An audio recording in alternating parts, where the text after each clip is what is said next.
My father's family name being Philip, and my Christian name, Philip, my infant tongue could make of both names nothing longer or more explicit than Pip. So I called myself Pip, and came to be called Pip.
Keep still, you little devil, or I'll cut your throat. No, sir, no. Tell us your name. Quick. Pip. Pip, sir. Sir. Show us where you live. Point out the place. There, sir. There. Oh. Oh. Oh. Oh. Oh.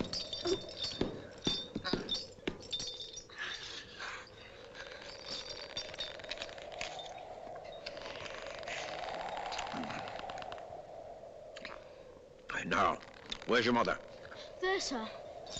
No, sir. There, sir. Also Georgiana. That's my mother. Ah, and is that your father along with your mother? Yes, sir, him too. Late of this parish. Ah. And who do you live with? Supposing you're kindly let to live, which I ain't made up my mind about yet. With my sister, sir. Mrs. Joe Gargery, wife of Joe Gargery the blacksmith. Blacksmith, eh? Now look at here. Do you know what a file is? Yes, sir. Do you know what whittles is? Yes, sir. Food, sir. Then you get me a file and you get me whittles, or I'll have your heart and liver out. If you'll kindly let me keep upright, sir, perhaps I shouldn't be sick and perhaps I could attend more. Now you bring that file and them whittles to me in this churchyard tomorrow morning early. Yes, sir. And never dare to say a word of having seen such a person as me. No, sir. If you do, your heart and liver will be tore out and roasted and ate. There's a young man hid with me, and in comparison with him, I'm an angel. That young man has a secret way of getting at a boy and at his liver. Boy may lock his door, may be warm in bed, but that young man will softly creep his way to him and tear him open. Say, heaven strike you dead if you don't. Heaven strike me dead if I don't. Now you know what you promised, young man. Get off home. Good night, sir.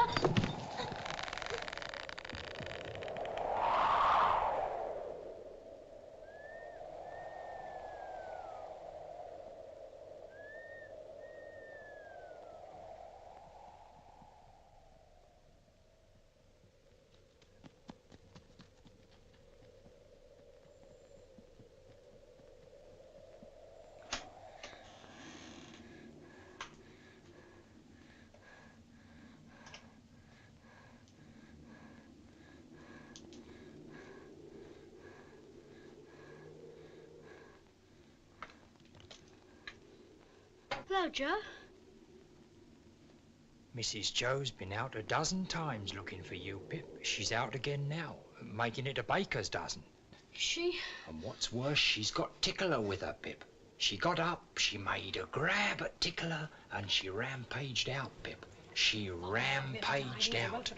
She's a-coming. Get behind the door, old chap, and get the towel betwixt you.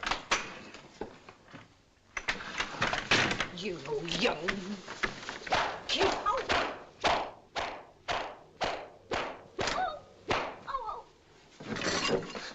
Now then, where have you been? I've only been to the churchyard. Churchyard, indeed. You'd have been in the churchyard long ago if it hadn't been for me, and stayed there. It's bad enough being a blacksmith's wife without having to be a second mother to you. Churchyard, indeed. You'll be having me in the churchyard one of these days, keeping me on the rampage with my poor art. Get to the table. Both of you.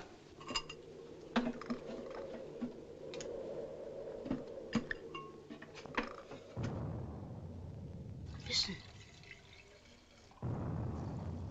Was that great guns, Joe? Yes, there's another convict off. What does that mean? Oh, escaped, escaped. There was one escaped last night. They fired a warning of him. This must be a second one. Where does the firing come from? Drat the boy, ask no questions, you'll be told no lies. Mrs. Joe, I should like to know, if you wouldn't much mind, where the firing comes from. Bless the boy, from the hulks, of course. Oh, hulks. And please, what's hulks? There you go. That's the way with this boy. Answer him one question and he'll ask you a dozen. Hulks are prison ships right across the marshes. I wonder who's put in prison ships and why they're put in there. People are put into prison ships because they murder and because they forge and rob and do all sorts of bad things. And they always start by asking too many questions. Now get on with your supper. Get off to bed.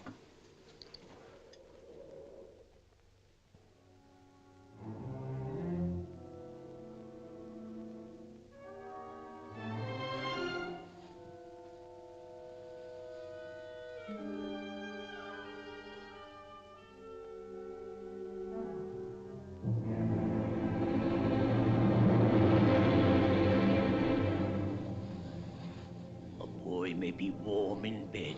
He may pull the clothes over his head, but that young man will softly creep his way to him and tear him open.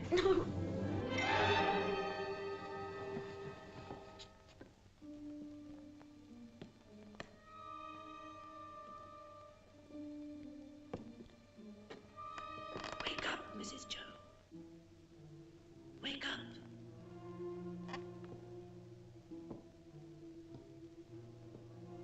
Mrs. Joe, wake up.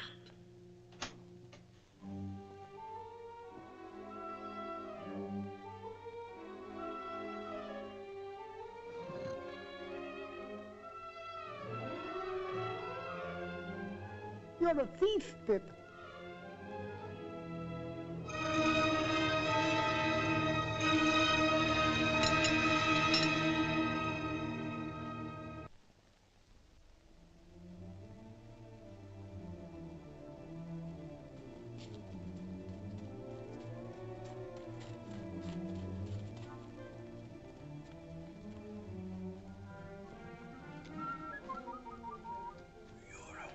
Thief, Pip.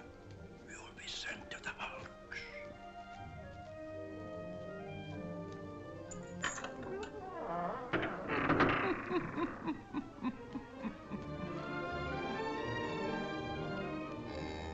A boy with somebody else's brandy. With somebody else's file. Somebody else's pork pie. Stop him! Hello, young thief. I couldn't help it, sir.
Sir?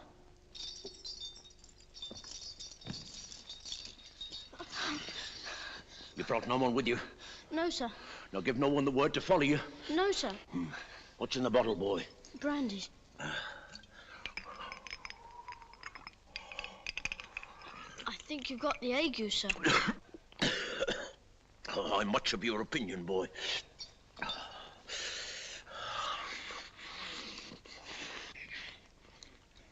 I'm glad you enjoy it.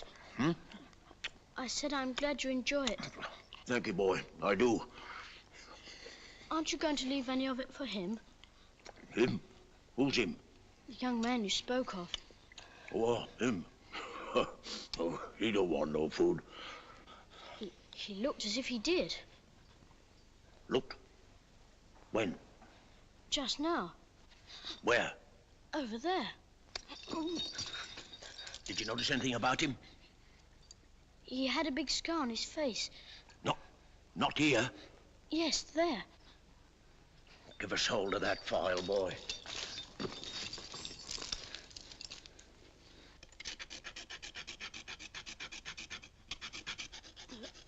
If you're not wanting me, sir, we have company for dinner, and my sister will be up early. Thank you, boy, thank you.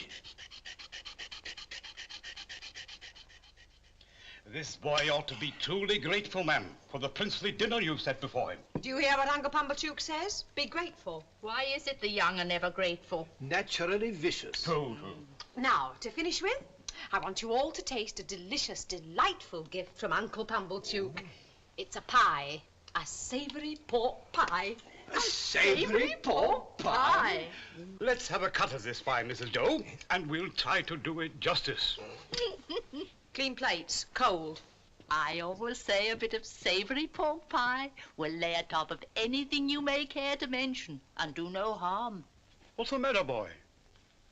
Nothing, sir. I should think not. Enjoying yourself with your elders and betters? Improving yourself with their conversation? Now then, son, where do you think you're off to? Oh, excuse me, ladies and gentlemen, but I'm on a chase in the name of the king. I want the blacksmith. And what might you want him for, pray? Mrs., speaking for myself, I should reply, for the honour and pleasure of his fine wife's acquaintance. Speaking for the king, I answer, a little job done. You see, blacksmith, we've had an accident with these, and as they're wanted for immediate service, will you throw your eye over them? Convicts, Sergeant? Aye, 2. Have you seen anything of them? Heavens preserve us, no. We haven't seen No. them. No. Well, we'll find them.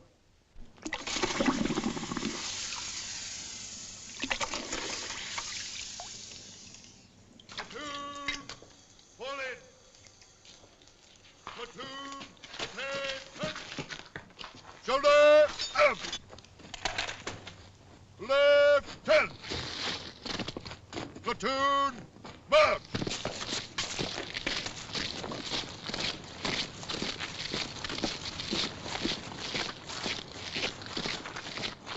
If that boy comes back here with his head blown to bits by a musket, don't look to me to put it together again.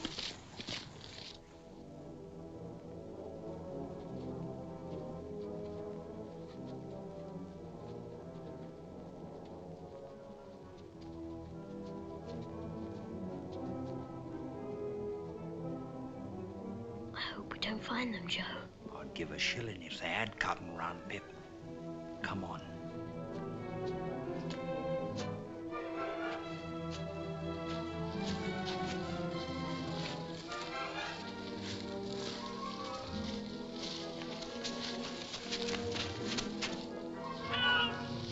Convicts escaping! Come on! Help! This way! Help! Convicts escaping! This way!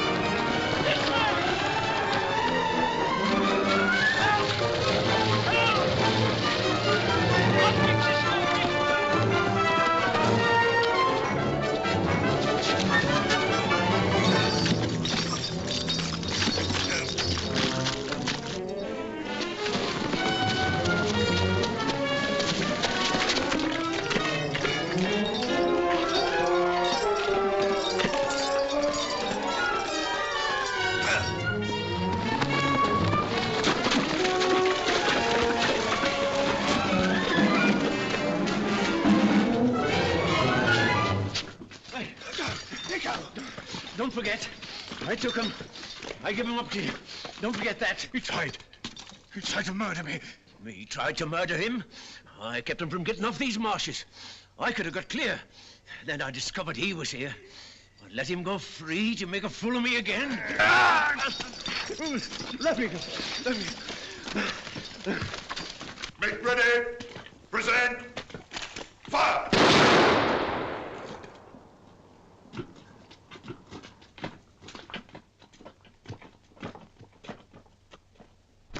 Hands.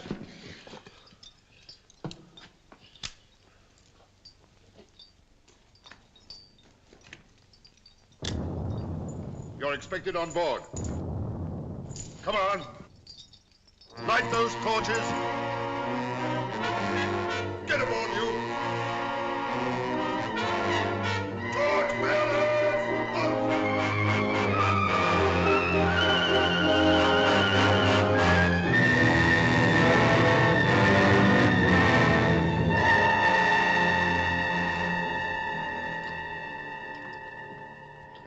I wish to say something respecting this escape. It may prevent some persons laying under suspicion along me. What is it? I took some food from the blacksmith near the village, over yonder. It was a dram of liquor and a pie.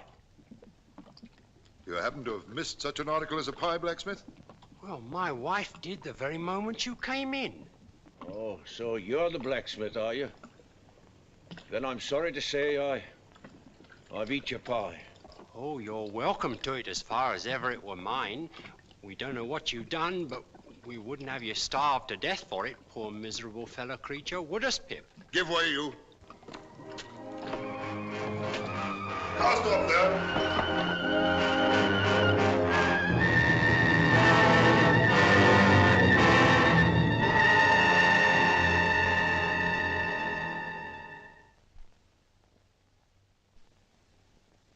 It was a year later.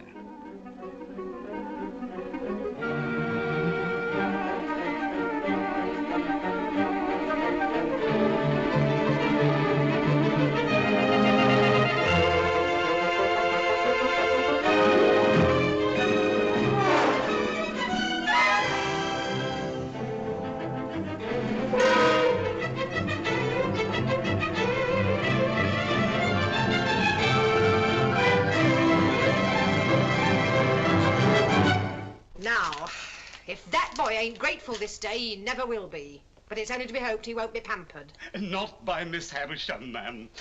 She knows better. Do you know who Miss Havisham is? Yes. Who? She's the strange lady in the large house. But she's mad, ain't she? Huh, she may be mad, but she's rich enough to make the boy's fortune. She wants him to go and play there. And he'd better play there, or else I'll work him. Well, wonder how she comes to know our Pip. Oh, Laura mussy me. Here I stand talking to me moon calves, and Uncle Pumblechook waiting, and that boy grimed with dirt from the crown of his head to the soles of his feet. Oh.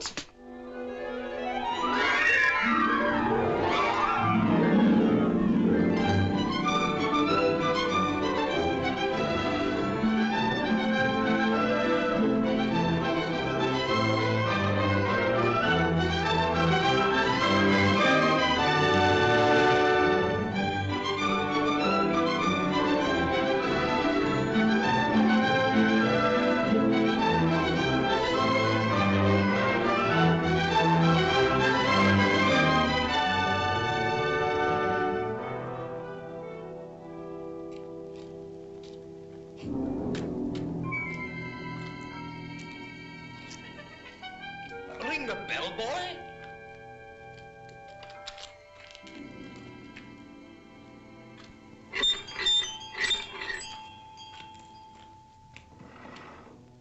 What name? Pumblechook. Quite right. Can you read the time, boy? Yes, sir. 3:15. Punctual to the minute. Let it be a lesson to you.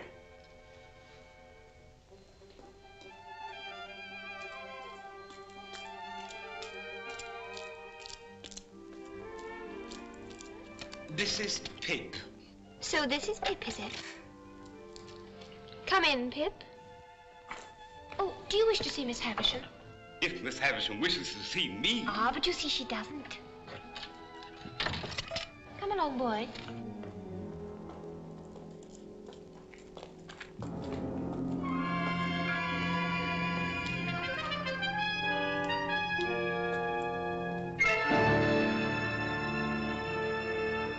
Your clock stopped, miss. It should say 3:15. Don't loiter, boy.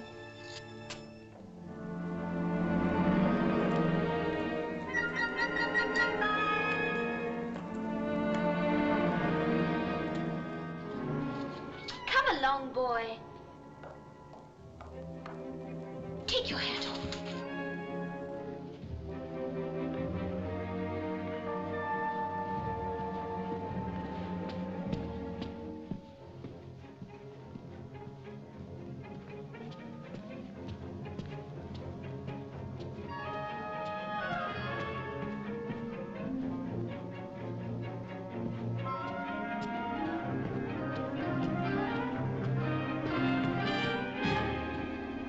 This door, boy. After you, miss. Don't be silly. I'm not going in.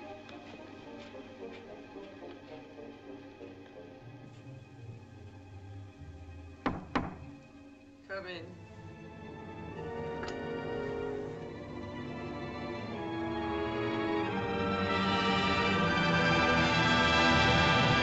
Who is it? Pip, ma'am. Pip. Mr. Pumblechook's boy. Come to play. Come nearer. Let me look at you.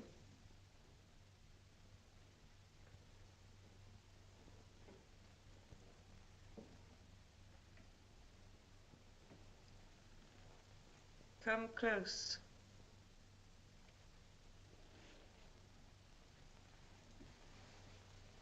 Look at me. You're not afraid of a woman who has never seen the sun since you were born. No.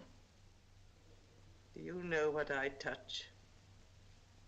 Here? Your heart. Broken.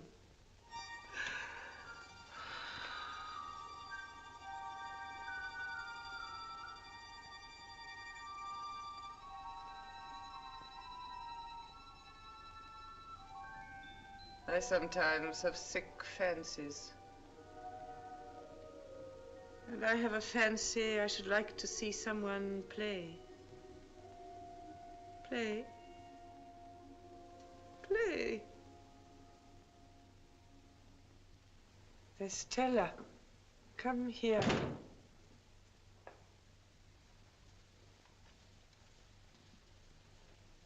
Your own, one day, my dear. And you will use it well. Let me see you play cards with this boy. With this boy? But he is a common labouring boy. And look at his boots. Well, you can break his heart. What do you play, boy? Only begging my neighbour, miss. Beggar him. 4 for the ace. 1 for a jack. He calls the knaves jacks, this boy. And what coarse hands he has. You stupid, clumsy, labouring boy. She says many hard things of you, but you say nothing of her. What do you think of her? I don't like to say. Tell me in my ear. I think she's very proud. Anything else? I think she's very pretty. Anything else? I think she's very insulting. Anything else? I think I should like to go home now. And never see her again, though she is so pretty. I'm not sure that I wouldn't like to see her again, but I think I'd like to go home now. You shall go home soon. Play the game out. Wait here, boy.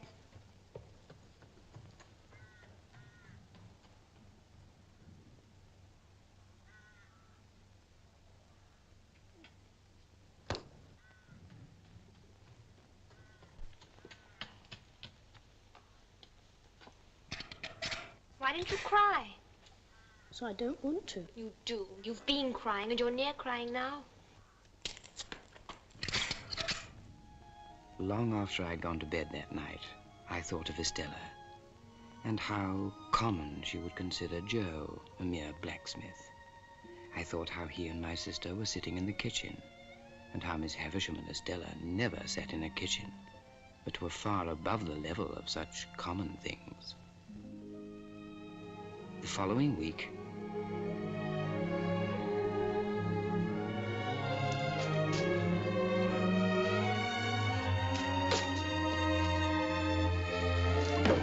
But come this way today, boy.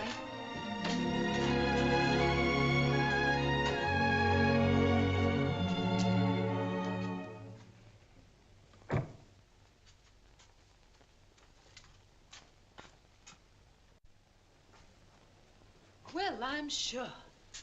What next? The idea. Well? Well, miss? Am I pretty? Yes, I think you're very pretty. Am I insulting? No, not so much so as you were last time. Not so much so. No. There, take that, you cross little monster. What do you think of me now? I shan't tell you. Because you're going to tell upstairs, is that it? No, it's not it. Why don't you cry again, you little wretch? I'll never cry for you again.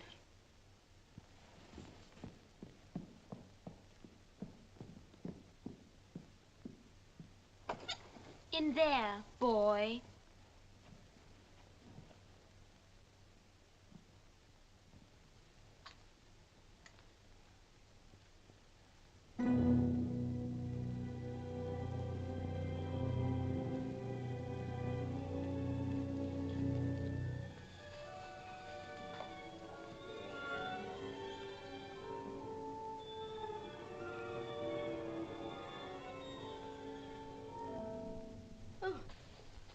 So the days have worn away, have they? Yes, ma'am. Today's... There. I know nothing of days of the week, nothing of weeks of the year. Do you know what that is? There? I can't guess what it is, ma'am. It's a great cake. A bride cake. Mine. On this day of the year, long before you were born, this heap of decay was brought here. It and I have worn away together. Mice have gnawed at it. And sharper teeth than teeth of mice have gnawed at me. There. Walk me. Walk me.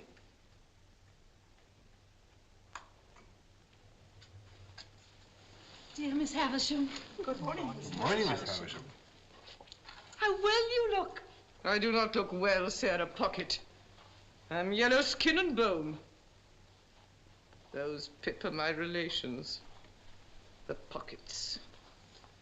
They are very particularly interested in my health. So once a year, on my birthday, I summon them to visit me. There. Pip, my dear, run into the garden and play. Estella will tell you when to come back. Yes, ma'am.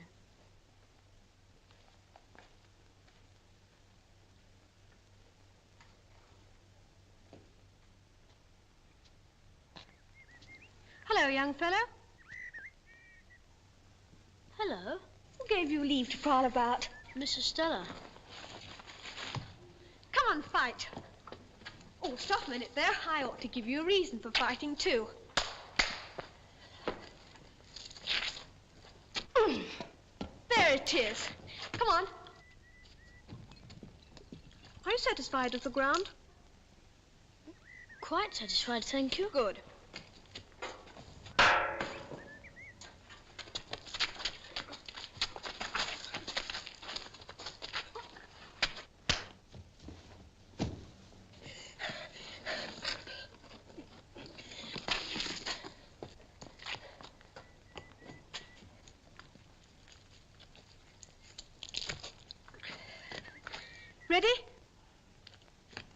already.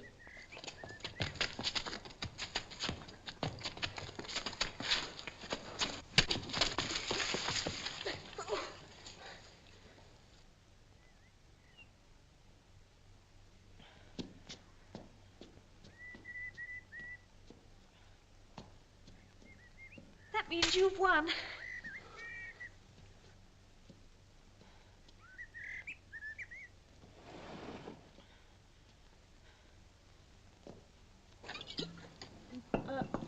Can I help you? No, thank you. I'm quite all right. Good afternoon, then. Same to you. Boy!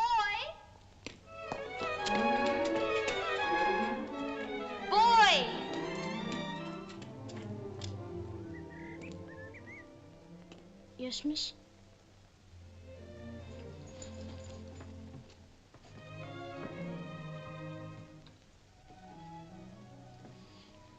You may kiss me if you like.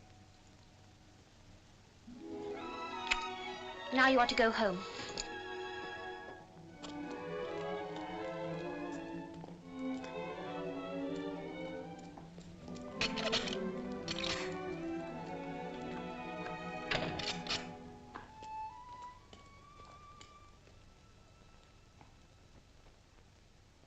Three months later, my sister became ill and was laid to rest in the churchyard on the marshes.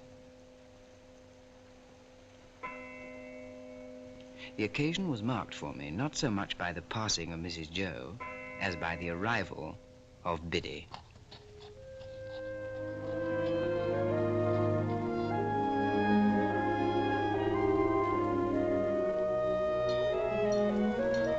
Very soon she became a trusted friend to both of us and a blessing to the household. Biddy, I want you to help me. Don't I help you, Pip? Oh, yes. You help me a lot with my letters and figures. But this is a secret. Oh? What is it? Biddy. Yes? Biddy, I want to be a gentleman. A gentleman? Oh, I wouldn't if I was you, Pip. I don't think it would answer. Biddy, I have a particular reason for wanting to be a gentleman. Well, you know best, Pip, but don't you think you're happy as you are? I'm not happy as I am. I'm coarse and common. Coarse and common, are you, Pip? Who said so? Beautiful young lady at Miss Havisham's. And I want to be a gentleman on her account.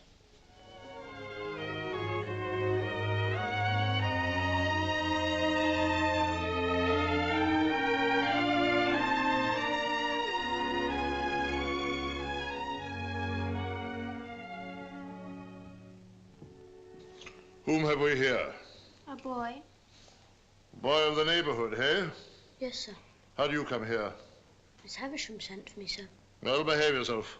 I've a pretty large experience of boys, and you're a bad lot of fellows.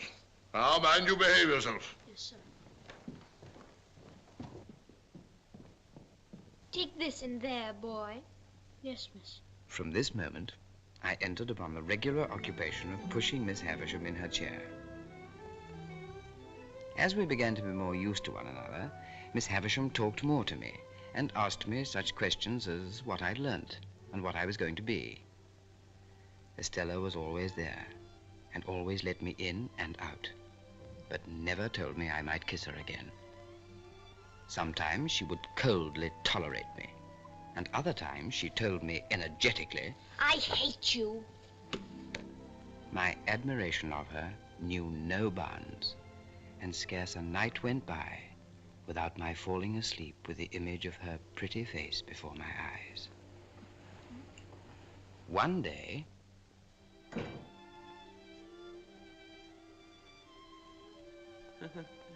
Does she grow prettier and prettier, Pip? Yes, Miss Havisham. There, there. That's all till next time. Miss Havisham, I can't come next time.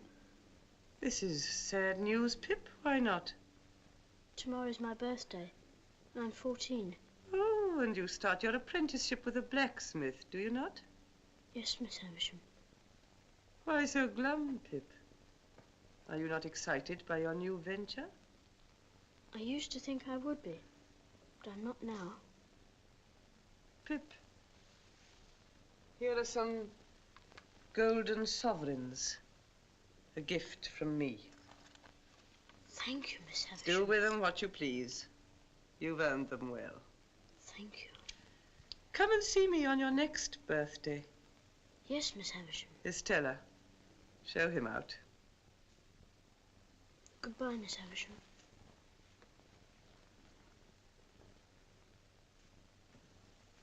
Goodbye, Pip.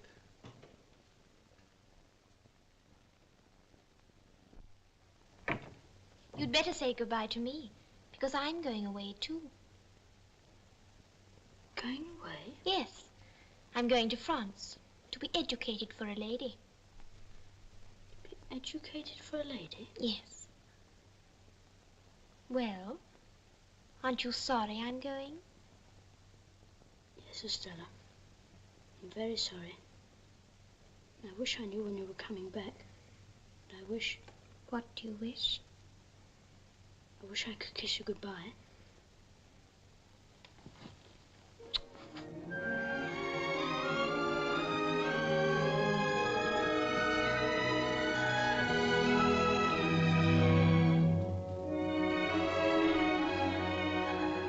My boyhood had ended, and my life as a blacksmith began. It was in the 6th year of my apprenticeship, and it was a Friday night.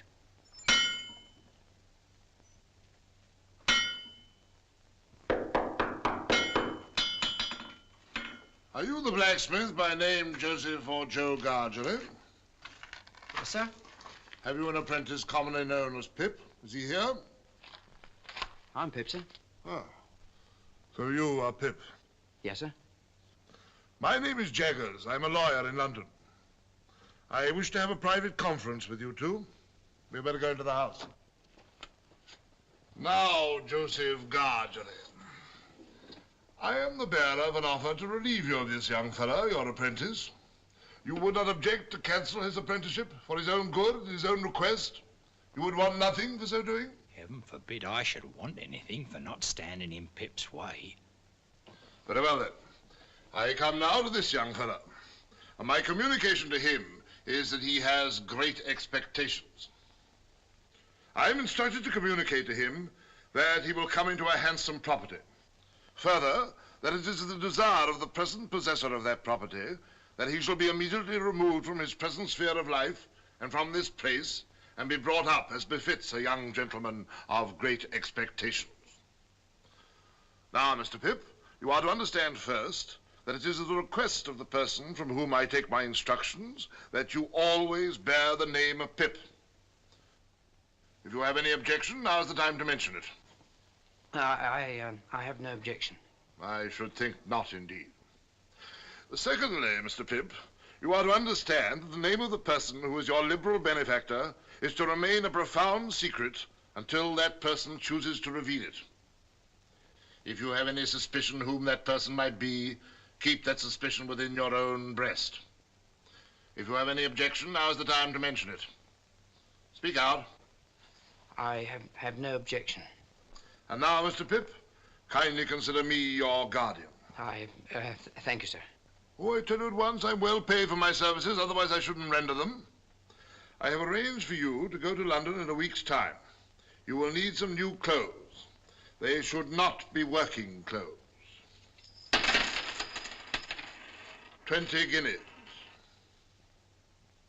Well, Joseph Gargery, you look dumbfounded. I am.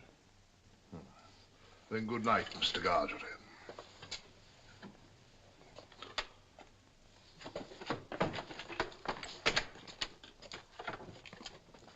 Good night, Pip. Good night, sir.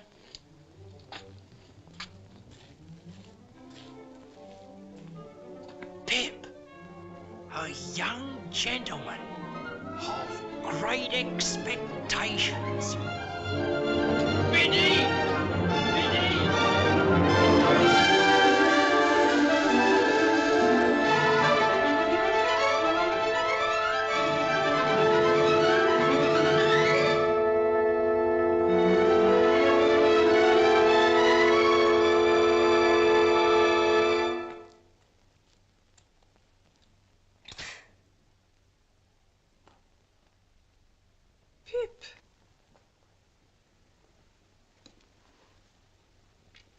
a very gay figure, Pip.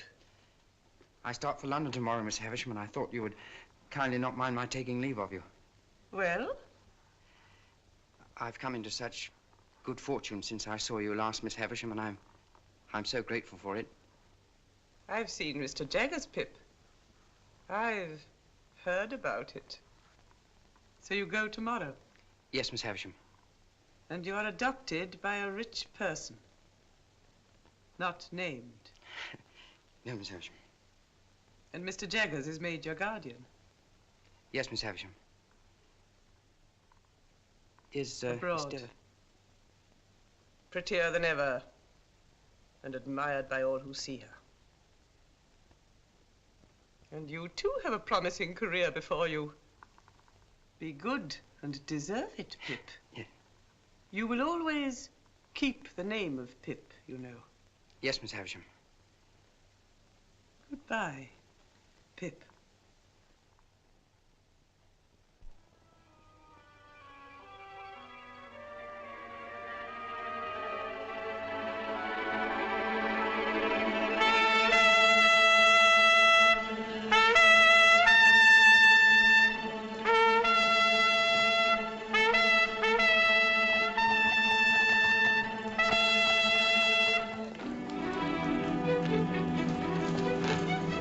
Well, bye, Joe. God bless you, dear old Pip. God bless you. Bye, Biddy. Bye, Pip.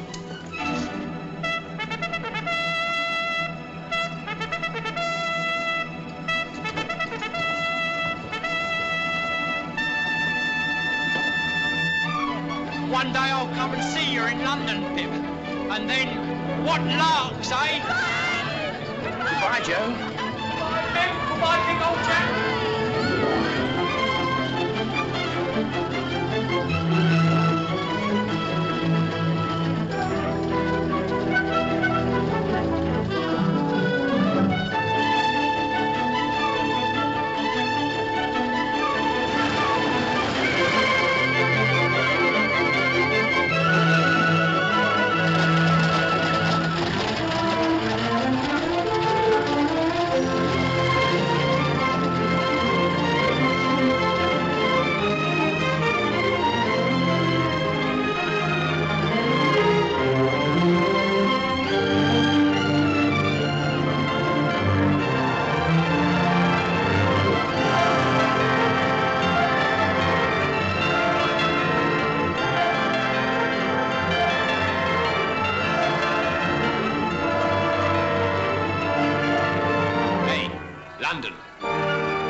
Excuse me, please. Is Mr. Jaggers at home? He is not. He's in court at present.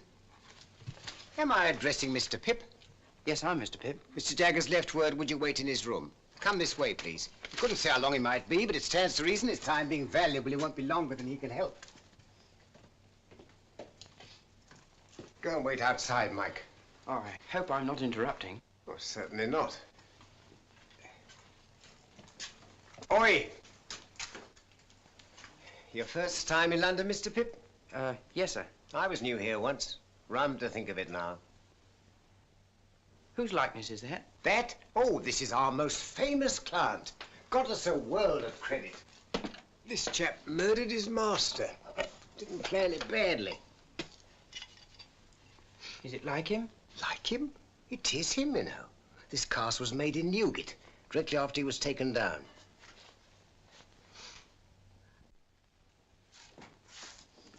Oh, your man comes on this afternoon. Have you got the witness? Yes, Mr. Jaggers. Wait here. Mr. Pip's here. Good. Ah, so you've arrived safely, Mr. Pip. Good morning. Good morning, Mr. Jaggers. Now, we can soon settle you. Wemmick, Mr. Pip's file. Wemmick here will conduct you to a Mr. Herbert Pocket's rooms in Barnard's Inn, where you will live. Oh, sit down, Mr. Pip, sit down. Mr. Pocket will be able to give you a good lead as to the places in London with which you shall become acquainted. I take it that that is agreeable? Yes, Mr. Jaggers. Ah, next, money. Your allowance will be £250 per annum, which means that you will draw from Wemmick here the sum of £62, 10 shillings per quarter. A very handsome sum of money, too, I think. You consider it so? How could I do otherwise? Ah, but answer the question. Undoubtedly, Mr. Jaggers. Good. Get out!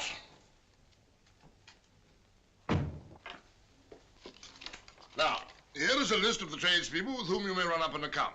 Wemmick, take Mr. Pip round to Barnard's Inn. Yes, sir. I shall check the bills and pull you up if I find you getting on too well. Of course, you'll go wrong somehow, yes, but that's no fault of mine.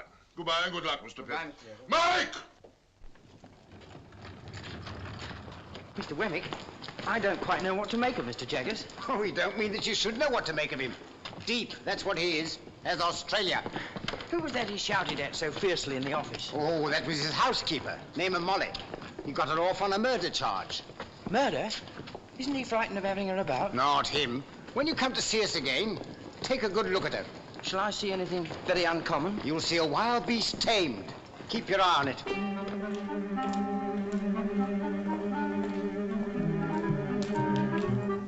Here we are. Mr. Pocket's on the first floor.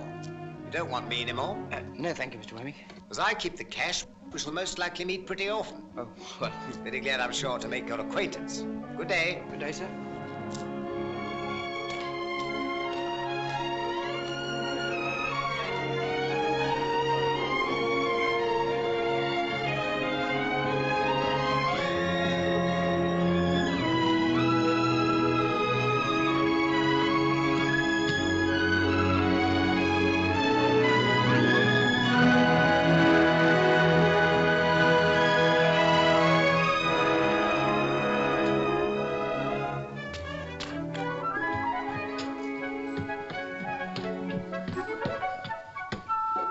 Mr. Pip? Mr. Pocket? Oh, dear me, I'm extremely sorry. But the fact is, I've been out on your account, for I thought, coming from the country, you might like a little fruit. And I went to Covent Garden Market to get it good. Well, thank you. It's very nice of you. Can I take the parcels? It sticks, you know.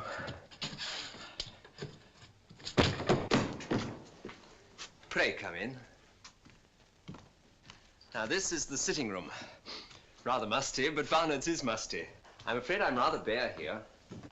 Now, that's my little bedroom, and this is your room. Come in.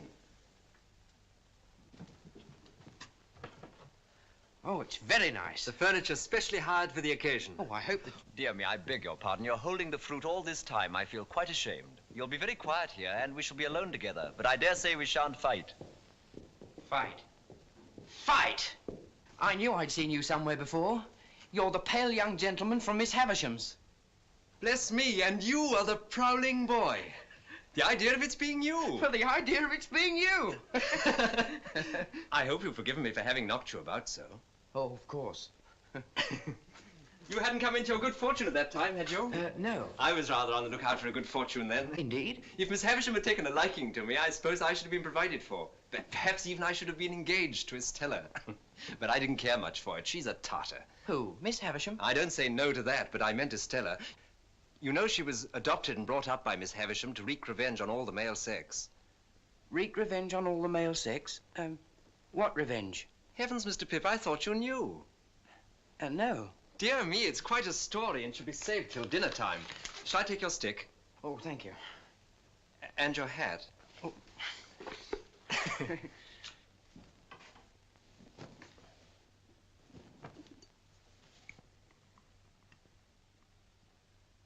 Herbert. Yes, my dear Pip. As I've been brought up a blacksmith, I'd take it as a great kindness if you'd give me a hint when I go wrong in my manners. With pleasure, though. I should guess you'd need very few hints. Thank you very much. Now, please tell me more of Miss Havisham. Ah, yes, Miss Havisham. But let me introduce the topic by pointing out that in London it's not the custom to put the knife in the mouth, for fear of accidents. It's scarcely worth mentioning, only it's as well to do as other people do. Oh, I must apologize. Thank Not you at very all, much. I'm sure. Now, Miss Havisham was an heiress, and as you may well suppose, was looked upon as a great match. Well, one day there appeared upon the scene a certain man. I never saw him, for this was 25 years ago. He pursued her closely and professed to be devoted to her. And there's no doubt that she fell passionately in love with him, which brings me to the cruel part of the story. Merely breaking off to remark, my dear Pip, that it's not usually considered necessary to fill the mouth to its utmost capacity. Oh, very sorry. I was so interested. Not at all, I'm sure. The marriage day was arranged, the wedding dresses were bought, the wedding guests were invited. The day came, but not the bridegroom. He wrote a letter. Which she received when she was dressing for her marriage at 20 minutes to 9. Exactly. So that was why she stopped the clocks. Yes. And when she'd recovered from a bad illness, she laid the whole place waste, as you've seen it, and has never since looked upon the light of day. Herbert, you said that Estella was not related to Miss Havisham, but only adopted. When adopted? There's always been an Estella since I've heard of a Miss Havisham. I know no more. So, Pip, all I know of Miss Havisham, you know. Well, let's change to brighter prospects. Let's drink to London and a very happy future. To London and a very happy future. 2,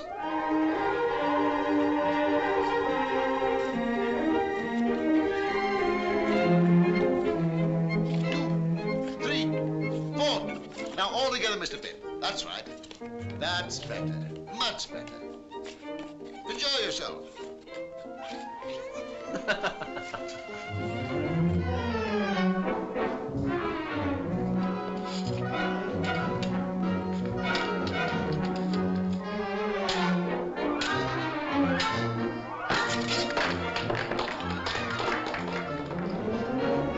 Ready? Ready.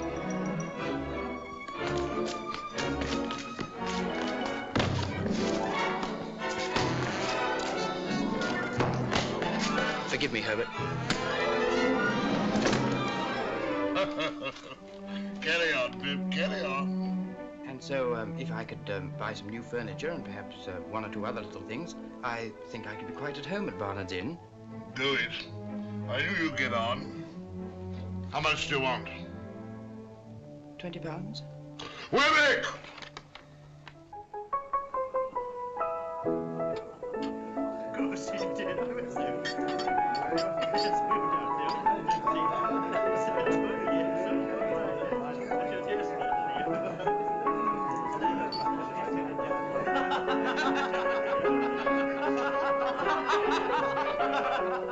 Well, Pip, I should say you were at home.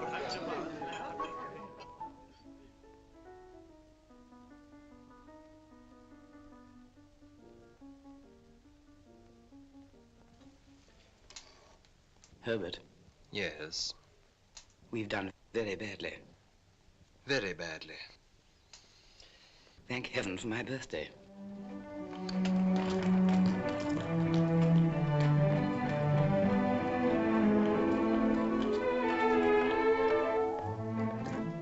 Good morning, Mr. Pip. Morning. Good morning, Mr. Pip. Good morning. Congratulations, Mr. Pip. Thank you, Mr. Wemmick. Come in. Mr. Pip, sir. Come in. 21, eh, Pip? I must call you Mr. Pip today.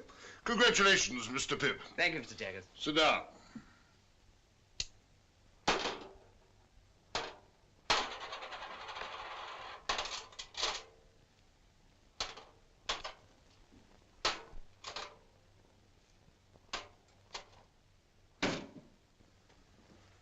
Now, my young friend, I'm going to have a word with you. If you please, sir. What do you suppose you are living at the rate of?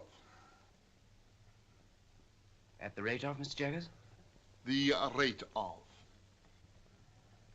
I'm afraid I'm unable to answer. I thought so. Now, I've asked you a question, my friend. Have you anything to ask me? Oh, well, of course, it would be a great relief to ask you several questions, Mr. Jaggers, if it were not forbidden. Ask one. Is my benefactor to be made known to me today? No. Ask another. Well, I I was just wondering if I had anything to receive. I thought we should come to that. Wemmick! Mr. Pip, you have been spending pretty freely of late, and you're in debt, of course. I'm afraid I must say yes, sir. You know you must say yes, don't you? Yes, sir. Wemmick, hand Mr. Pip that piece of paper. Now, unfold it and tell me what it is.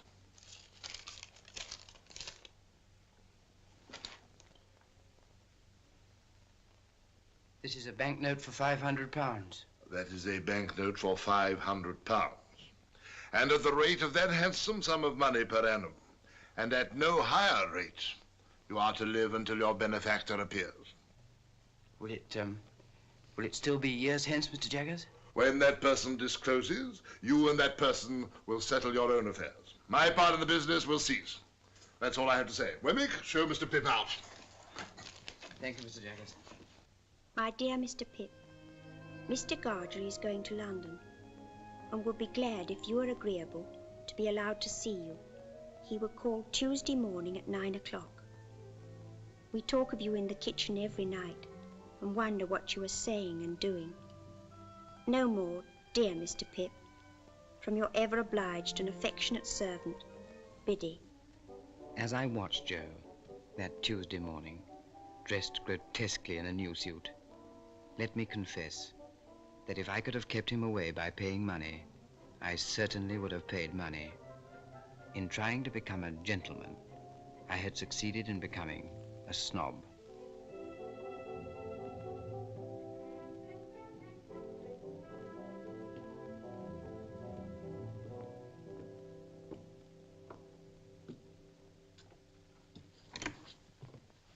Joe. How are you, Joe? Pip. How are you, Pip? Come in, Joe.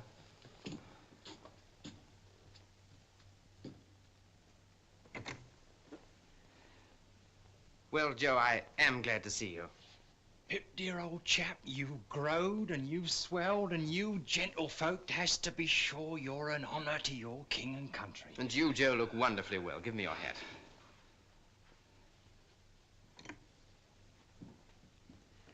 Oh, Herbert, this is Mr. Joe Gargery. Joe, Mr. Herbert Pocket. How do you do, Mr. Gargery? Your servant, sir. Won't you sit down? Thank you kindly, sir.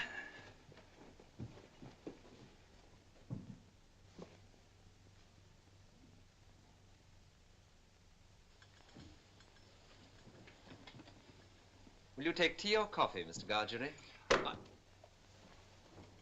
Oh, thank you kindly, sir.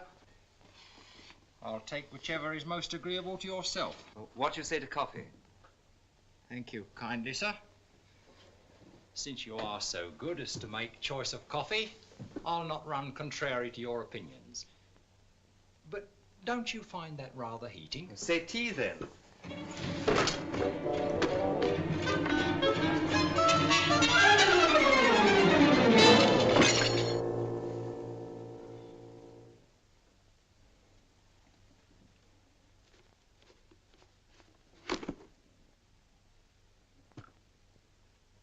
Pip, if Mr. Gargery will excuse me, I will go down to the porter's lodge to fetch the morning's letters. Thank you kindly, sir. Us two being now alone, sir. Joe, how can you call me sir? Us two being now alone, Pip, I will mention what have led to me having the present honour. Miss Havisham have recently sent for me. Miss Havisham, Joe?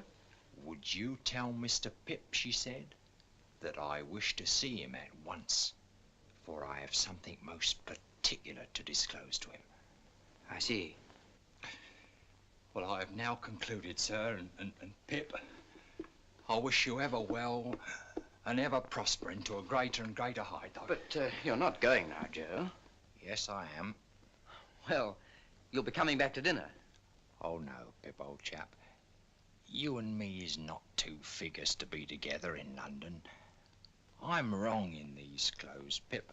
I'm wrong out of the forge and out of the kitchen off the marshes. But, Joe... You won't find half so much fault with me if you think of me as Joe the blacksmith. And so, God bless you, dear old Pip, old chap. God bless you.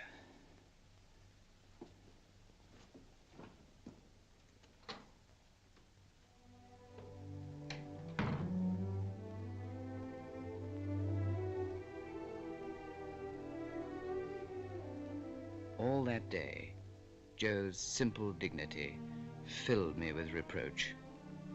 And next morning I began the journey to our town, knowing that I should sleep that night at the forge. But as the miles went by, I became less convinced of this and invented reasons and excuses for not doing so. Joe, Pip's here. Oh, we didn't expect you, Pip. Pip, your bed's not ready. We thought for certain you'd be staying in the town. You must stay in the town. Gentlemen, always stay at the Blue Boar. Blue Boar, Rochester. All other swindlers upon earth are nothing to the self-swindlers, and with such pretenses did I cheat myself. Surely a curious thing. Come in, Pip. How do you do? How do you do, Miss Havisham? You kiss my hand as if I were a queen. Well? I thought that you were so kind as to wish to see me, Miss Havisham. Well?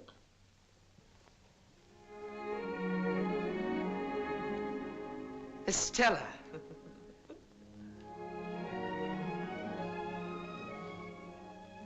Well, Pip? Stella, this is an unexpected pleasure. I didn't think to find you here. You two must have a lot to say to each other. Go out into the garden, both of you, and walk and talk together. I must have been a strange little creature to hide and watch you fight that day. But I did, and I enjoyed it very much. You rewarded me very much. Did I? Don't you remember? I remember I entertained a great objection to your opponent. I took it ill that he should be brought here to pester me with his company. He and I are great friends now. Are you? I imagine that since your change of fortune, you have naturally changed your companions. Oh, yes, naturally. Do you remember the first time I came here? The time you made me cry?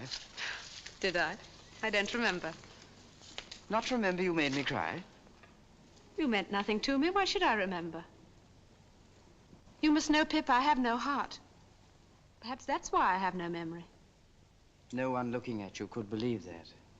Oh, I have a heart to be stabbed at or shot at, but you know what I mean. There's no sympathy there, no softness, no sentiment. If we're to be thrown much together, you had better believe that at once. I can't believe it, Estella. Very well. It's said at any rate. But remember how I've been brought up, and don't expect too much of me. Come, Pip. You shall not shed tears for my cruelty today. We'll go just once more round the garden and then go in. Miss Havisham will be expecting you at your old post. Is she beautiful? Graceful, well-grown? Do you admire her, Pip? Everyone must who sees her, Miss Havisham. She is going to London soon, and you shall meet her there. I shall be the happiest man in London, Miss Havisham. Love her. If she favors you, love her. If she tears your heart to pieces, love her. I adopted her to be loved. I developed her into... as punctual as ever, Jaggers. As punctual as ever. How do you do, Pip? And what are you doing here? Miss Havisham wished me to see Estella, Mr. Jaggers. Ah, a fine young lady. Shall I give you a ride, Miss Havisham? Once round? A very fine young lady, Pip.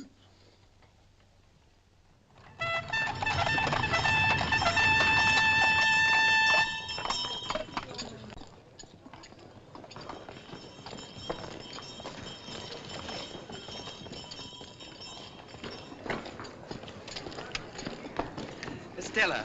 Pip. How nice to see you, Estella. My lesson from Miss Havisham is this. There are two Richmonds, one in Surrey and one in Yorkshire. Mine is the Surrey Richmond. The distance is 10 miles. I am to have a carriage and you're to take me there. Here is my purse. No, no. No, you must take it. We are not free to follow our own devices, you and I. The carriage is ordered for half an hour from now, and tea is ordered to while away that half hour. Does that please, milady? The tea will please her greatly. Why are you going to Richmond, Estella?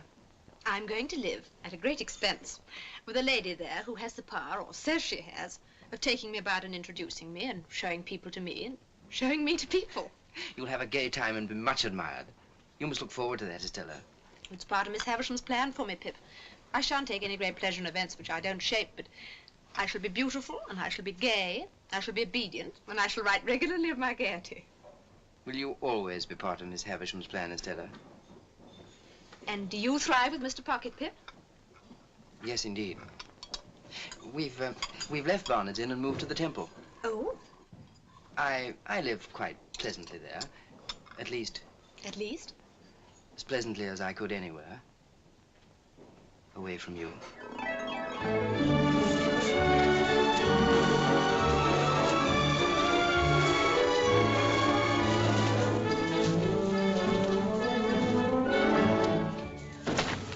All through that summer, I saw a great deal of Estella, and I was very happy, until I realized, somewhat uncomfortably, that she had many admirers.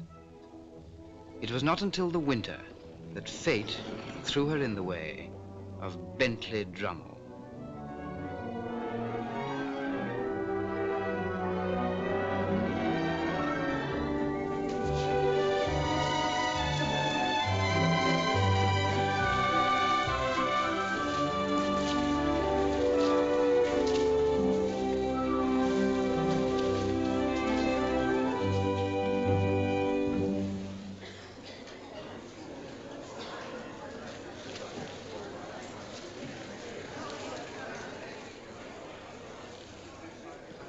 Tired, Estella?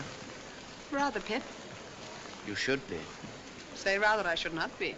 For I still have my letter to Miss Havisham to write before I go to bed. Recounting tonight's triumph? Surely a very poor one, Estella. I don't know what you mean. I didn't know there'd been any. My lords, ladies, and gentlemen. This is our dance, Estella. Pray take your places for the next dance.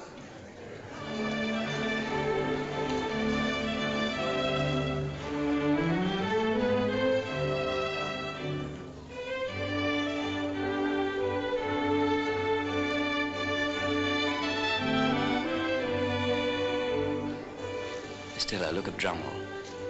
He never takes his eyes off you. Why should I look at him?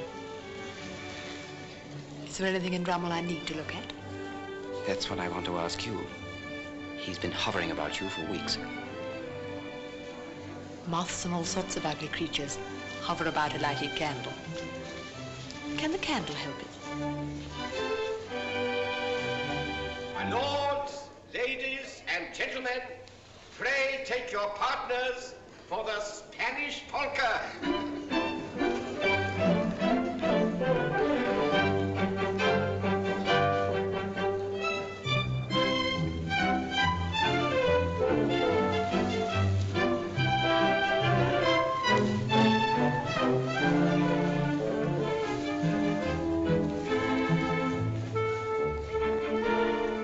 Everybody dislikes him, you must know that. There's nothing to recommend him but money and a ridiculous roll of addle-headed ancestors. It makes me wretched to see you encourage him. Does it?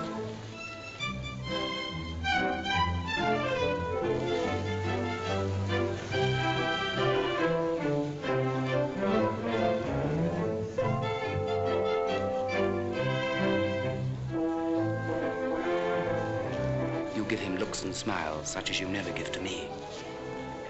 Do you want me then to deceive and entrap you? Do you deceive and entrap him, Estella? Yes, and many others.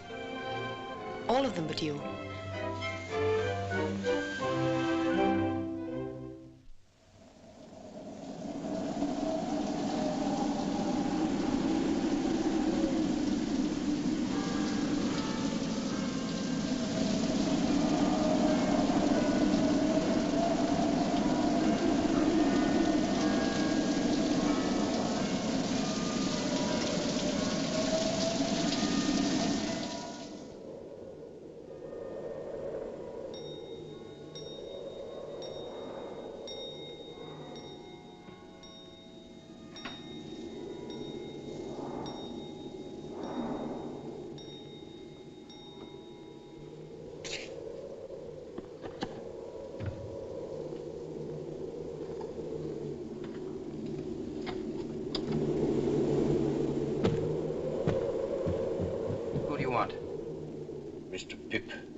I'm Mr. Pip. What's your business? My business? Ah, yes, I'll explain my business by your leave. Do you wish to come in? Yes, I wish to come in, Master.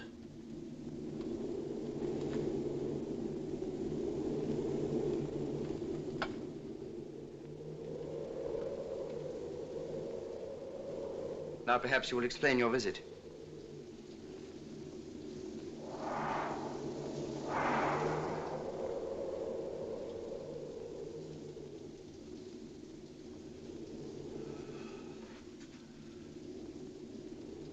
It's disappointing to a man after having looked forward so distant and come so far.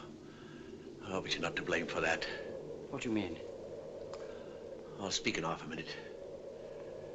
Give me half a minute, please.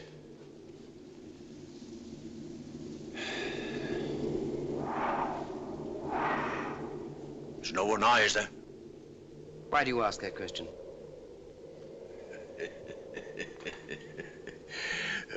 You're a gayman. I'm glad you growed up a gayman. Now I know who you are. The churchyard. The churchyard on the marshes. You're the convict I gave the food to.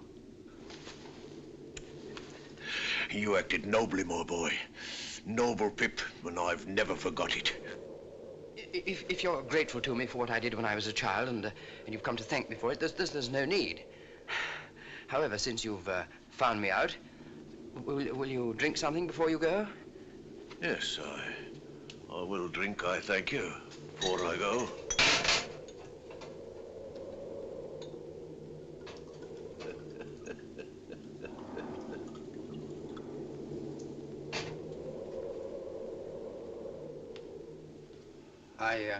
I hope you won't think that I spoke harshly to you just now. I had no intention of doing it, and I'm very sorry for it if I did. I wish you well and happy.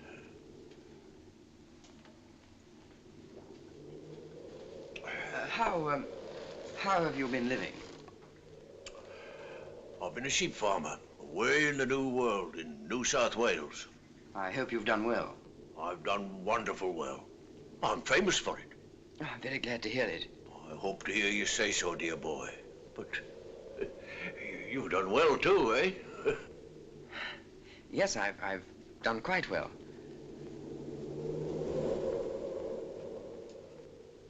May I make so bold as to ask how you've done well since you and me was out in those lone, shivering marshes?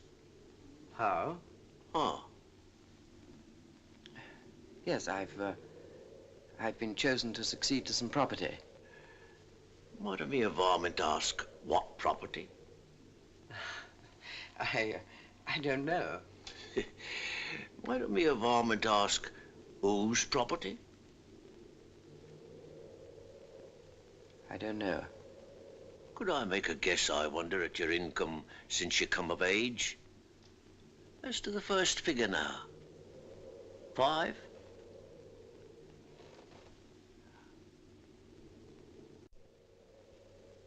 Concerning a guardian. There ought to be a guardian or such like when you were a minor. Some lawyer, maybe. As to the first letter of that lawyer's name now, would it be J? As the employer of that lawyer whose name began with J and might be Jaggers. I wrote from Portsmouth to a person in London for particulars of your address. That person's name? Why, Wemmick.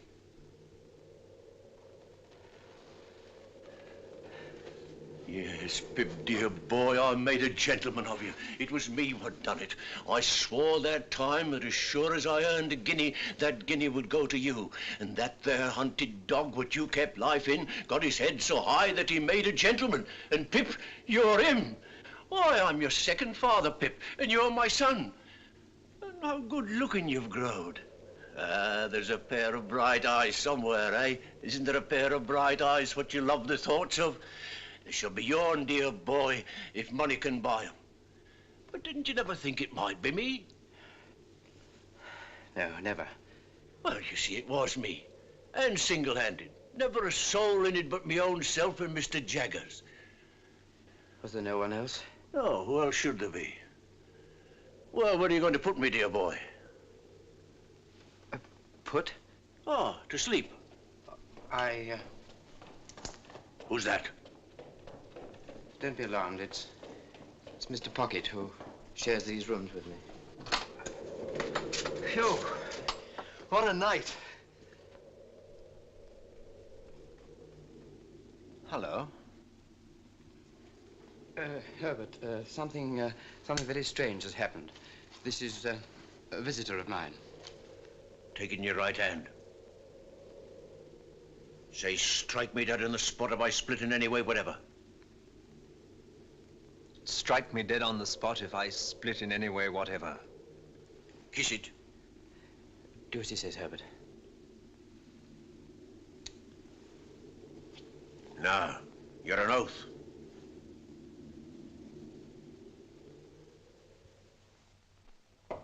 Come in. You can go now, Molly. Now, Pip, be careful. I will, sir.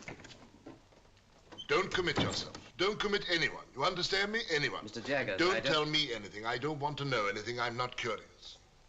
I merely want to assure myself that what I've been told is true. Did you say told or informed? Told would seem to imply verbal communication. You can't have verbal communication with a man in New South Wales, you know. I will say informed, sir. Good. I've been informed by a person named Abel Magwitch that he is the benefactor so long unknown to me. That is the man in New South Wales. And only he. And only he. I'm not so unreasonable, sir, as to hold you at all responsible for my mistakes and wrong conclusions. But I always supposed that it was Miss Havisham. As you say, Pip, I am not at all responsible for that. Yet it looked so like it, sir. Not a particle of evidence, Pip. Take nothing on its looks, take everything on evidence. There is no better rule. Well, I have nothing more to say. I think you should know that I communicated with Abel Magwitch in New South Wales and reminded him that if ever he should present himself in this country, it would be an act of felony, rendering himself liable to the extreme penalty of the law. Take a look out of that window, Pip.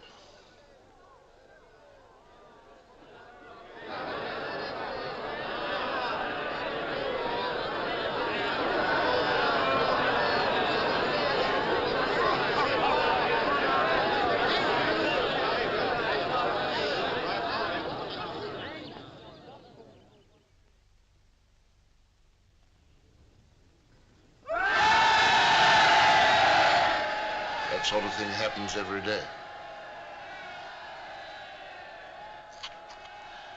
Magwitch has enemies here who would not hesitate to inform on him. I see. But he has guided himself by my caution, no doubt. No doubt. If you'll excuse me, sir.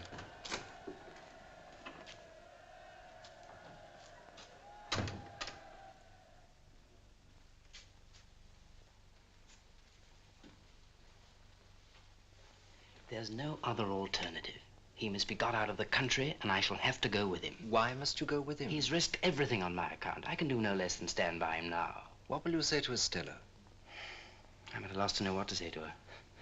She'd never understand about him. But I must see her before I go.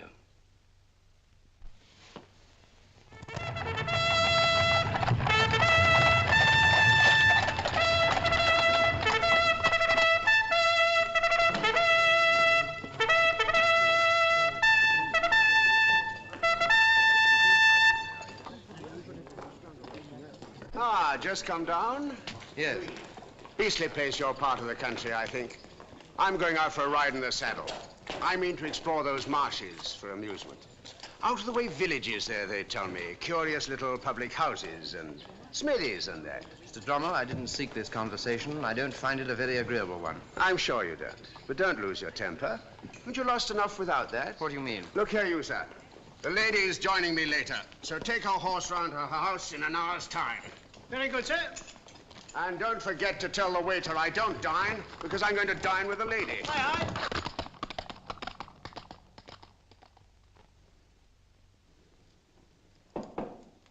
Come in.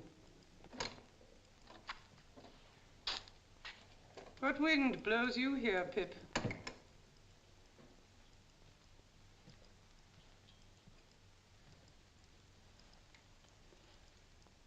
I went to Richmond yesterday to speak to Estella, Miss Havisham, and finding that some wind had blown her here, I followed.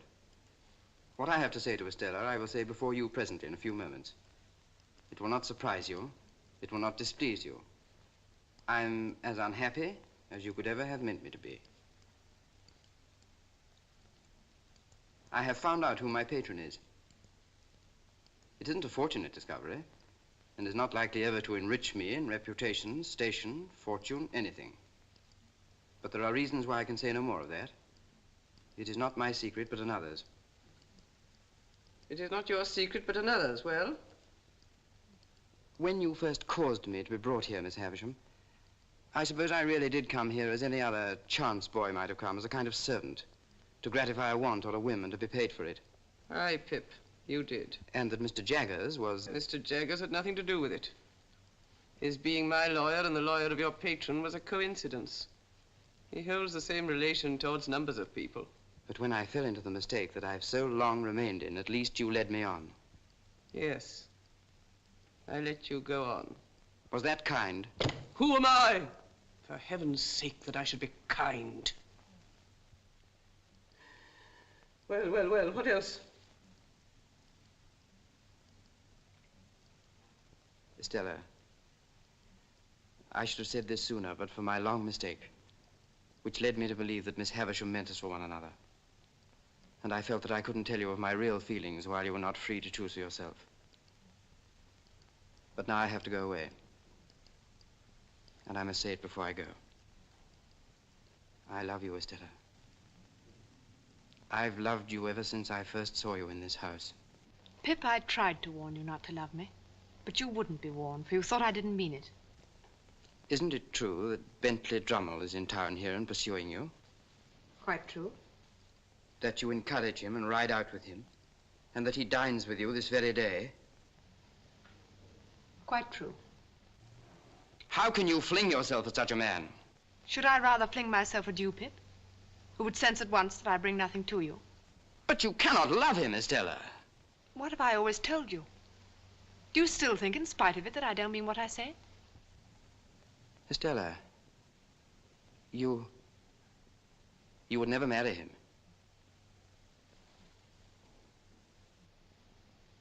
Why not tell you the truth? I am going to be married to him.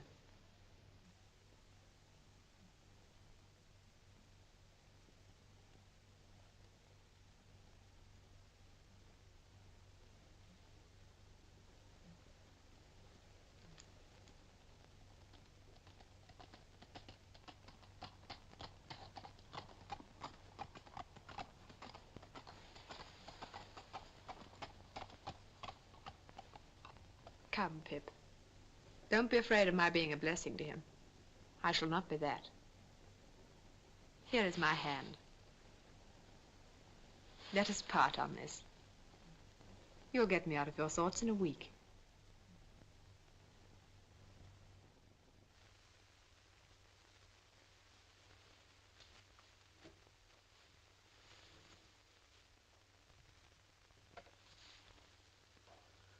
What have I done?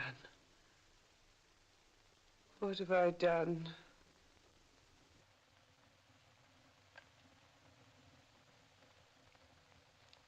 If you mean what have you done to me, Miss Havisham, let me answer. Estella has been part of my existence ever since I first came here, the rough, common boy whose heart she wounded even then. She has been the embodiment of every graceful fancy that my mind has ever known. To the last hour of my life, she cannot choose but remain part of my character, part of the little good in me, part of the evil. But you may dismiss me from your mind and conscience. But Estella is a different case. And if you can ever undo any scrap of what you've done amiss, in keeping part of her right nature away from her, it will be better to do that than to bemoan the past through 100 years.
Late that evening, I left the room with the long table for the last time and started on my way back to London.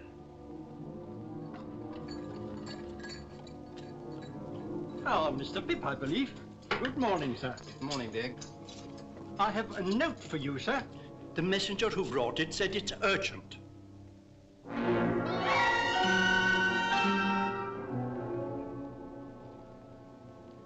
Get me a cab off the stand, Dick. Yes, sir.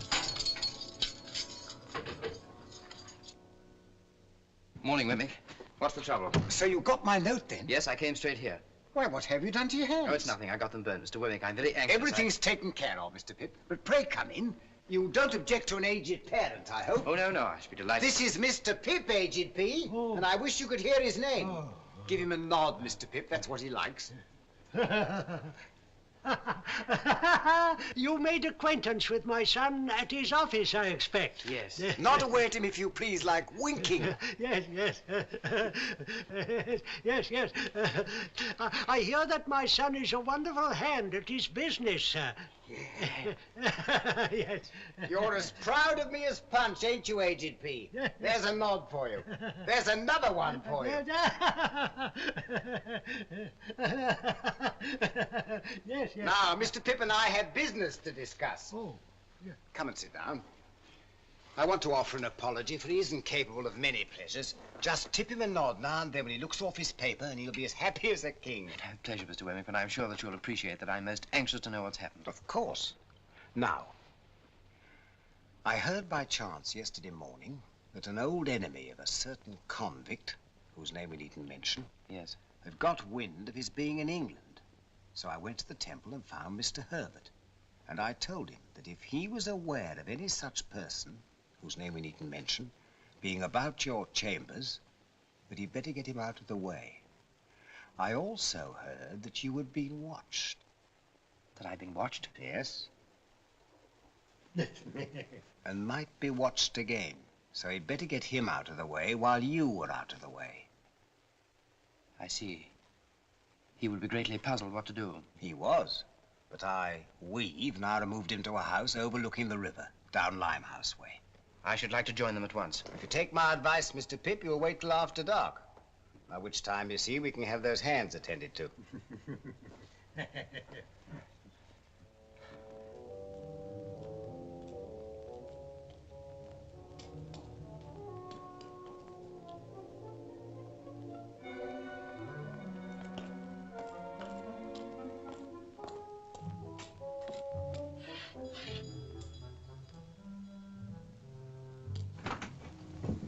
Good evening, ma'am. Good evening, sir. Thank you, Mrs. Wimpole, and you can send up our supper, if you will. Very good, sir. How is he? All's well.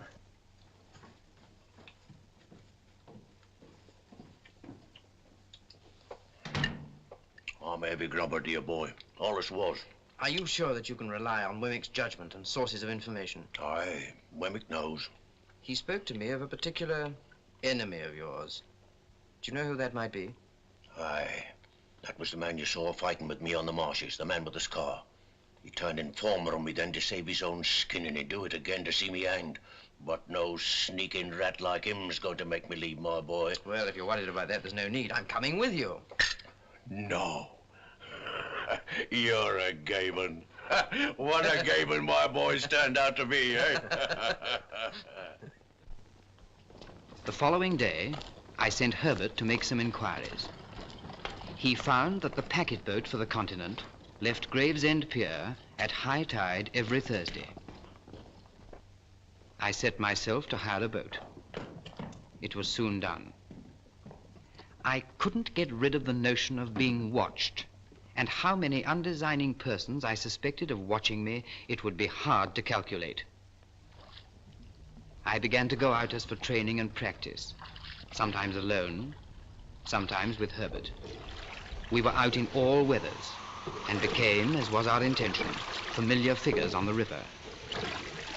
My burns were still very painful.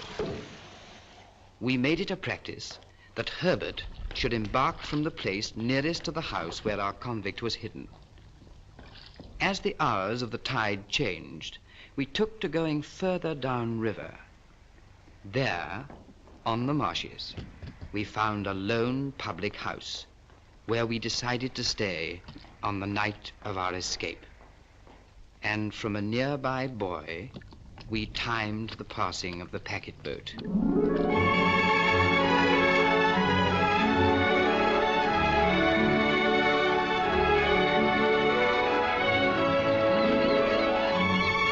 We chose this spot carefully. It was just above the point where the steamer picked up the river pilot. The river pilot. Our river pilot. One day, Herbert bought 2 steamship tickets, and our plans were set.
Boat ahoy!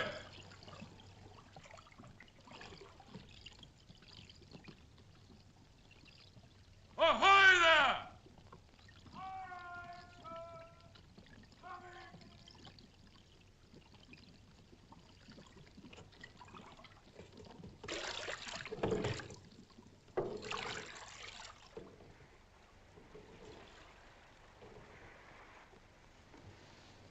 Tell me something.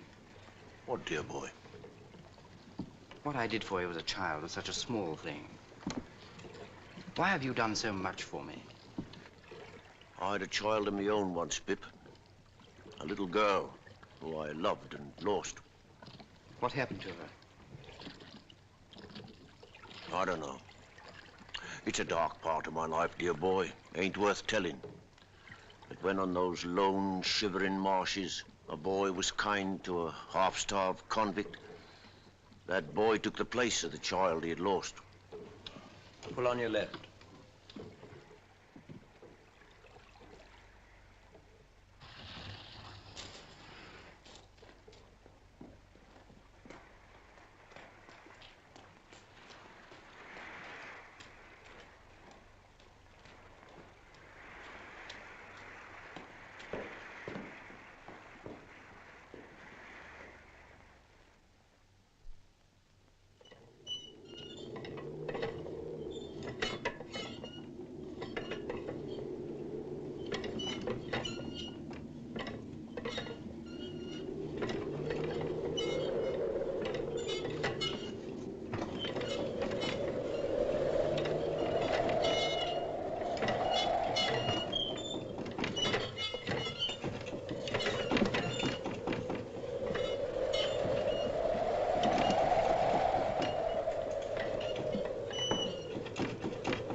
comes.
You have an escaped convict there.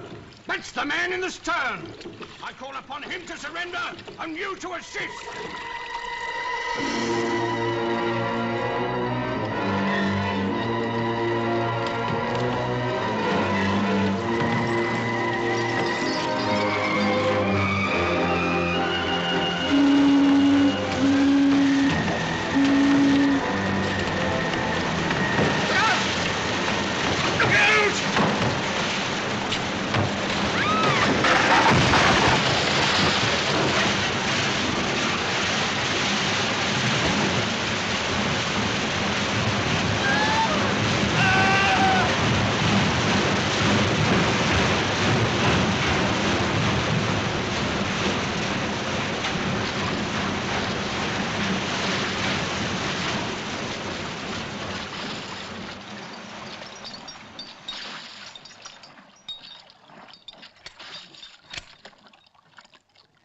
I'll never forgive myself for this. I'm all right, dear boy. I'm content to have seen my boy and to take my chance. Jaggers will help us. He'll get you off all right. Prisoners at the bar. It is now my duty to pronounce the sentence demanded by the law.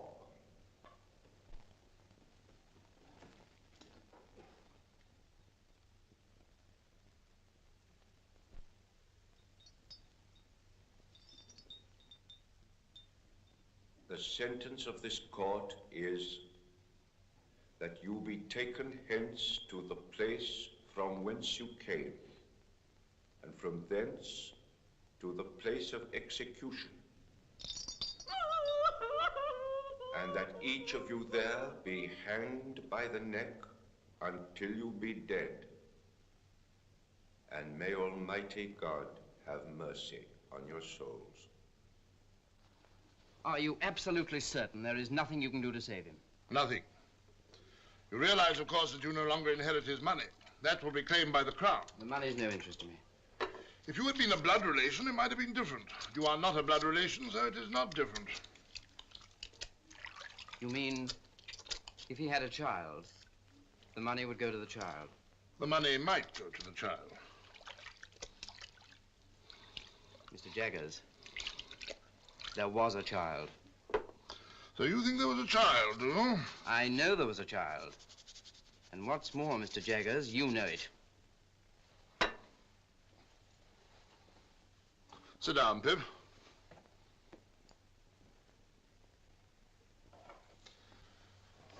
I'm going to put a case to you, Pip, but I admit nothing. I understand. You admit nothing. Put the case that a woman is charged with murder. Put the case that this woman has a child whose father is a convict. I understand you perfectly. But that I make no admissions. But that you make no admissions. Now, Pip, Put the case that this woman's legal advisor knows an eccentric and very rich lady who is anxious to adopt a little girl. Do you understand, Pip? I understand, but I can hardly believe. Ring that bell, Mr. Pip.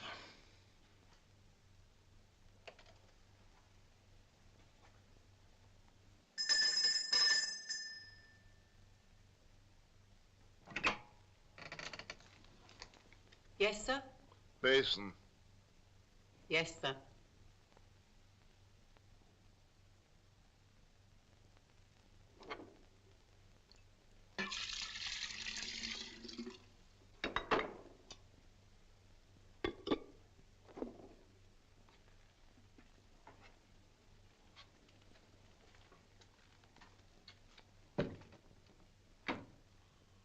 Well, Pip? If I'm in my right mind, and that woman is Estella's mother, this legal advisor you mention will have a lot to answer for. Now, Pip, put the case that this legal advisor has often seen children tried at the criminal bar. Put the case that he has known them to be habitually imprisoned, whipped, neglected, cast out, qualified in all ways for the hangman, and growing up to be hanged. Put the case that here was one pretty little child out of the heap that could be saved. Put that last case to yourself very carefully, Pip. I do, Mr. Jaggers. Did he do right? He did right. Good. Does Estella know? You mean, does the little girl know? Yes. No, she does not know. She must never be told. As to that, she has a claim to her father's property. The legal advisor must use his own judgment. Her father's condition is considerably worse. He has been moved to the prison infirmary.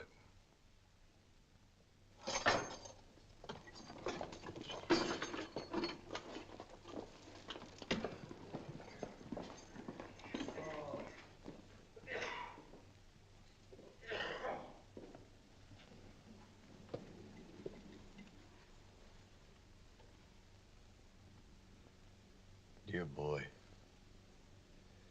I thought you wasn't coming. And yet, I knew somehow that you would. It's just the time. I waited at the gate so as not to lose a moment of it. God bless you. You've never deserted me.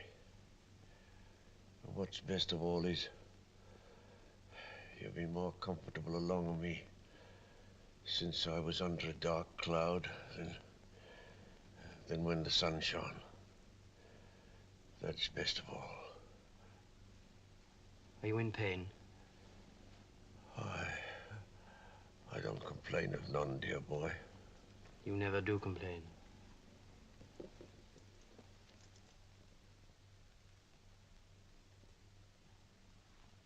You better stay.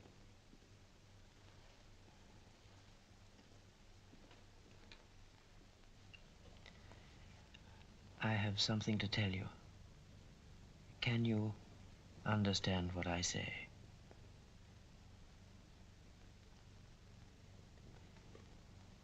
You had a child once, whom you loved and lost. She lived and found powerful friends. She is living now.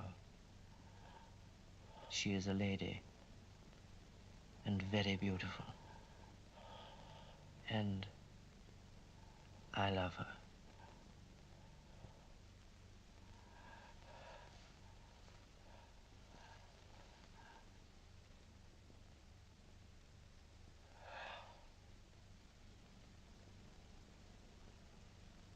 Oh, Lord, be merciful to him,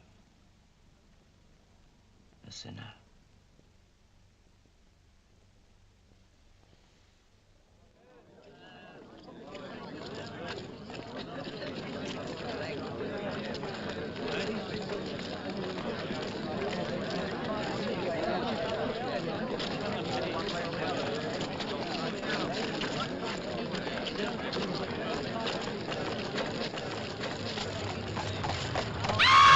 Get out of the way, you fool!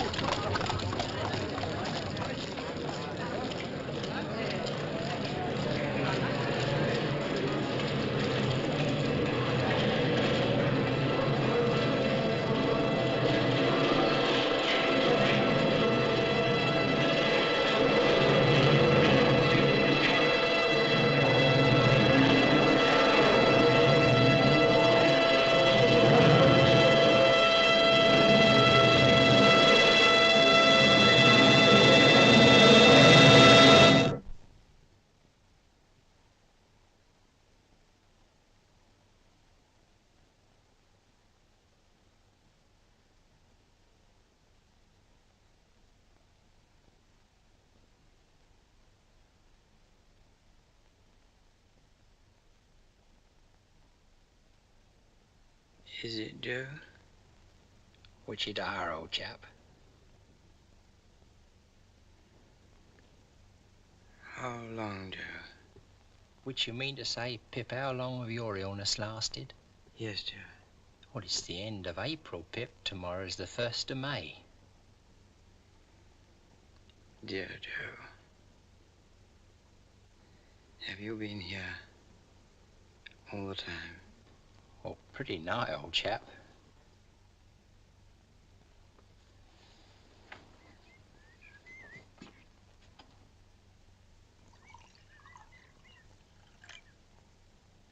Joe, where am I? You're home.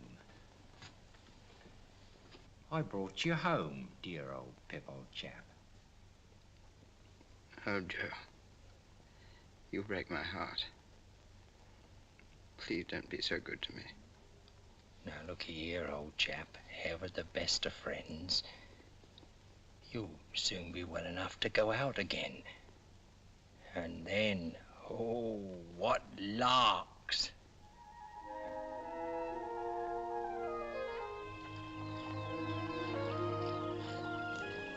Biddy, you have the best husband in the world. And Joe, you've the best wife in the world. Which I know, Pip, old chap, which I know. You'll be very happy. Which are our intention, Pip, old chap. And you'll have children.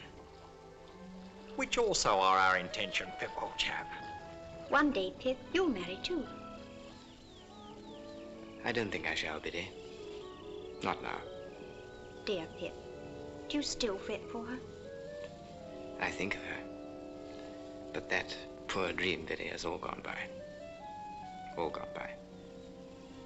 I knew as I said these words that I secretly intended to visit the old house that evening.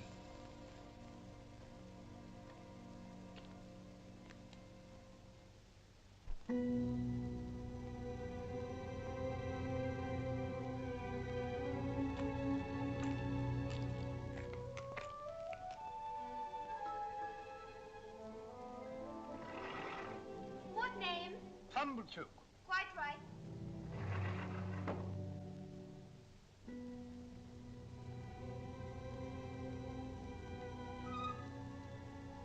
Come in, Pip.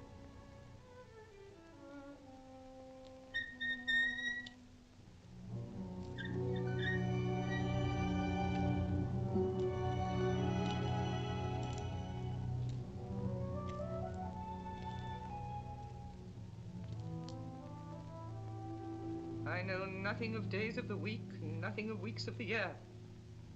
Don't loiter, boy.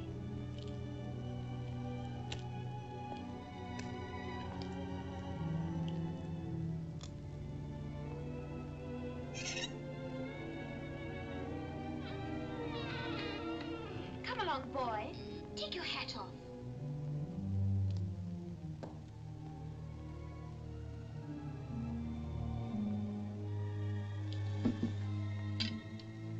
Whom have we here? A boy. A boy of the neighborhood, eh? But he is a common laboring boy. You can break his heart.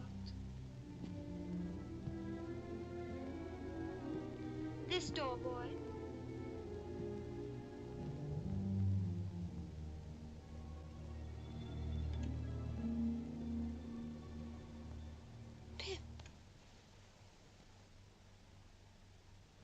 Stella,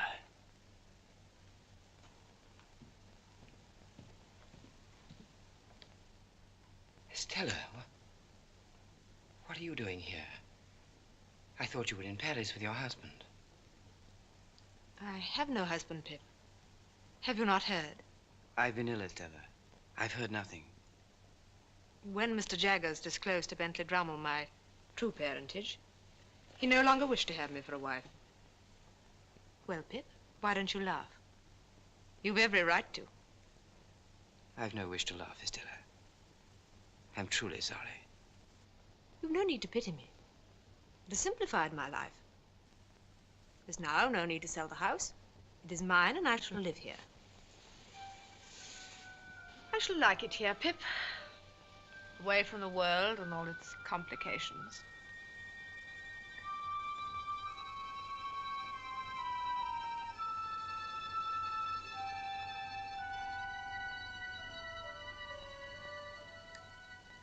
Stella,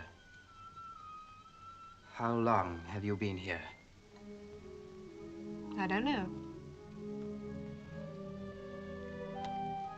Stella, you must leave this house. It's a dead house. Nothing can live here. Leave it, Stella, I beg of you. What do you mean? This is the house where I grew up. It's part of me. It's my home. It's Miss Havisham's home. But she's gone, Stella, gone from this house, from you, from both of us. She is not gone. She is still here with me in this house, in this very room. Then I defy her. I have come back, Miss Havisham. I have come back to let in the sunlight.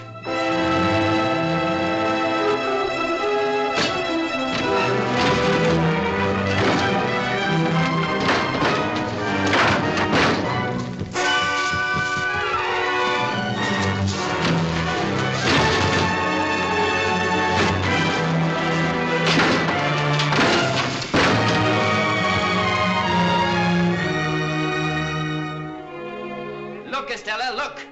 Nothing but dust and decay.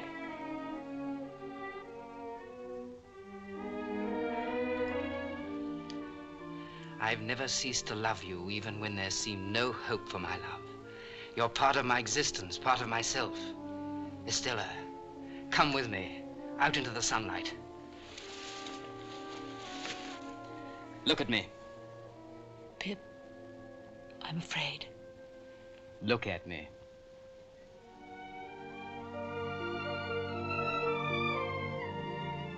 We belong to each other. Let's start again.